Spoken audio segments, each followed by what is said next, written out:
গিয়াসউদ্দিন আত-তাহিরি ভাই তিনি একটি সুফি কনফারেন্স বা সুফি সম্মেলনের মধ্যে তিনি গিয়েছেন। যেই কনফারেন্সের মধ্যে দেওয়ানবাগির যে ছেলে আছে ওরাও ছিল। এটা নিয়ে সোশ্যাল মিডিয়ার মধ্যে প্রচুর পরিমাণ লেখালেখি হচ্ছে। দেখেন, একটা মানুষকে মানুষ যখন দাওয়াত দেয়, ধরেন আমরা যখন মাহফিলের মধ্যে যাই, সেখানে অনেক গরিব মানুষ থাকে যারা আমাদেরকে মেহমানদারি করতে চায়, অনেক ধনী মানুষ থাকে তারাও আমাদেরকে মেহমানদারি করতে চায়। এমন আপনারা যদি বিশ্বাস করেন, আমি এখানে বসেছি, হিন্দু বাড়িতে আমাকে দাওয়াত দিছে, হিন্দু বাড়িতে আমার দাওয়াত দিছে বাজান, আমার খুব ভক্ত, আচ্ছা আমি কি না যেতে পারবো? হিন্দু মানুষ আমাকে দাওয়াত দিছে, আমাকে যেতে হবে।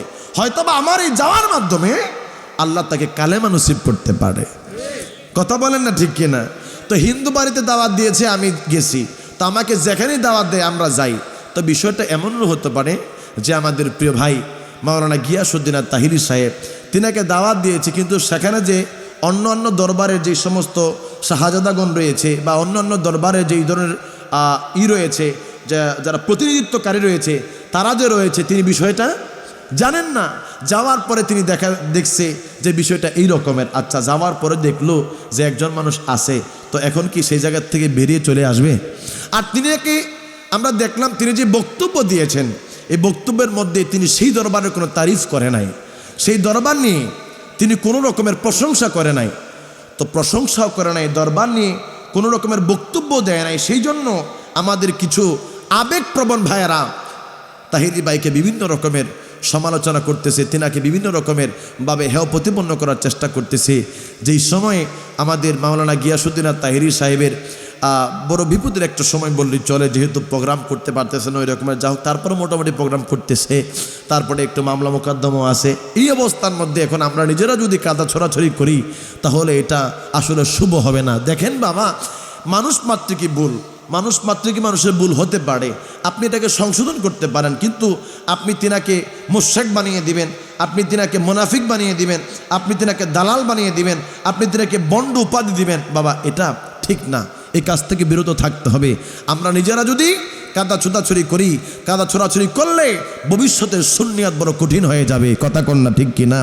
সমস্ত দরবার, সমস্ত সুন্নি দরবার আমরা এক, কথা কন ঠিক কিনা? দরবারের পীর যার যার হতে পারে, কিন্তু সুন্নিয়াত সবার। কথা কন না ঠিক কিনা? দাওয়াত দিবে যে কোনো দরবারের মধ্যে আমরা যাব, আমাদের দায়িত্বই হলো তরিকতের খেদমত করা, পীর মা শেখ যারা রয়েছে তাদের সম্মান বর্ণনা করা। এই জন্য কোনো মানুষকে আপনি ছোট ভাববেন না, কোনো মানুষকে খারাপ মন্তব্য করবেন না। আপনি যদি একান্তই আপনার ইন্টারেস্ট থাকে এই বিষয়টার প্রতি, তাইলে আপনি যে কাজটা করেছে তাহিরি ভাইকে আপনি ফোন দিয়া বলেন যে আপনি কেন এই কাজটা করেছেন, বা আমাদের মুরব্বীদেরকে দিয়া বলান। এখানে উনি বলতেছে যে আমি যেখানে গিয়েছিলাম সেখানে গেছি যে আমাদের সুন্নিদের একটা ঐক্য সুফি সম্মেলন ছিল, সুফি সম্মেলনের মধ্যে সবাই দাওয়াত পায়। কথা কোন ঠিক কিনা? তো সেই জায়গার মধ্যে তিনি গিয়েছে। তা আমি বলবো সকলেই আপনারা আপনাদের দৃষ্টিভঙ্গি চেঞ্জ করেন, আপনারা দৃষ্টিভঙ্গি চেঞ্জ করেন, না হলে ওই যে মাওলানা আল্লামা ডক্টর এনায়েতুল্লাহ আব্বাসী নাম শুনছেন নি আপনারা? আল্লামা ডক্টর এনায়েতুল্লাহ আব্বাসী নাম শুনছেন? তিনি কিন্তু সুন্নি মানুষ। কি মানুষ? সুন্নি মানুষ। উনি যেই মাহফিলের মধ্যে যাবে, কওমি গণনার হলো বসে বসে নূরের নবী বলে নূর নবী মুহাম্মদ সাল্লাল্লাহু আলাইহি সাল্লাম বলে এভাবে একটা হাত দেয় হৃদয়ের মধ্যে। কওমি মাহফিল, এই মাহফিলের মধ্যে দাঁড়ায়া কিয়াম করে। আমি দেখছি বাইতুল মোকাররম, আমরা একটা প্রোগ্রাম করে আসতেছিলাম, আমি দেখি উনি বাইতুল মোকাররম একটা প্রোগ্রাম করতেছে, ওনার সাথে আমার সিলেটে মানে একসাথেই মাহফিল হয়েছে। তো আসতেছি সময় উনি আলোচনা করতেছে, তো আমি এদিক দিয়ে বাইতুল মোকাররমের ভিতর দিয়ে ঢুকছি, দেখি কওমি শত শত আলেম ওলামা সহ শত শত মানুষ এদেরকে নিয়ে ইনি দাঁড়িয়ে ক্যাম্প করতেছে। শোনেন আমার ভাইয়েরা, আমরা সুন্নিরা কাদা ছোড়াছড়ি করার কারণে আল্লামা এনায়েতুল্লাহ আব্বাসী সাহেবকে সুন্নিদের থেকে আমরা হারিয়েছি। কথা বুঝতে পেরেছেন? আল্লামা এনায়েতুল্লাহ আব্বাসী সাহেব এখন ভিন্ন গণনার সাথে গেছে, কিন্তু তিনার যে আকীদা তিনি বিক্রি করে নাই। বিক্রি করছে? তিনি নুন নবী বলে, তিনি নবীজিকে হাজার নজরও বলে, তিনি নবীজির নাম মোবারক শুনে চুম্বনও করে, কেয়ামও করে, তিনি সব ঠিক আছে, কিন্তু আমরা সুন্নিরা তাকে মূল্যায়ন করতে পারি নাই। কথা কোন ঠিক কিনা?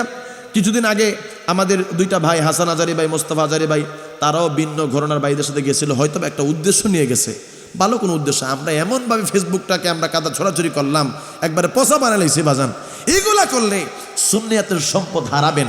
আমি ভুল করলে আমাকে আপনারা বুঝাবেন, আমার মুরব্বী আছে এখানে বসা, আমি ভুল করলে বাজান আমার ফোন দিব, আব্বা আপনি যে কাজটা করছেন, আব্বা এই কাজটা কেন করেছেন? তাই বলবো বাজান এইভাবে কইছি, বাজান আমার কইব বাজান এই কাজটা এইভাবে আপনার করা ঠিক হয় নাই, কারণ এটা সুন্নিয়াতের জন্য একটা কলঙ্ক লেপন হয়েছে, বাবা এই কাজগুলো করা যাবে না। সংশোধন করার জন্য আমাদের মুরব্বী এখানে আছে, আমাদের অসংখ্য আকাবা ইকরামগণ রয়েছে, আকাবা ইকরাম আমাদেরকে সংশোধন করবে, নিজেরা কাদা ছোড়াছুড়ি করবেন না। আমি এই বলেই আমি হুজুর কেবলার কাছে ক্ষমা চেয়ে, আপনাদের সকলের কাছে ক্ষমা চেয়ে আমি আমার অসমাপ্ত আলোচনা এখানেই শেষ করলাম। মালিকের যদি দয়া হয়, মালিক যদি কবুল করে, ইনশাআল্লাহ তাআলা অন্য সময় লং সময় আমি কথা বলবো। আল্লাহ এই অল্প আলোচনা থেকে আমাদেরকে হেদায়েত নসিব করুক, আমি সহ সকলকে আল্লাহ কবুল করুক। সকলে বলেন আল্লাহুম্মা আমিন। ওয়া আখিরু দাওয়ানা আলহামদুলিল্লাহি রাব্বিল আলামিন।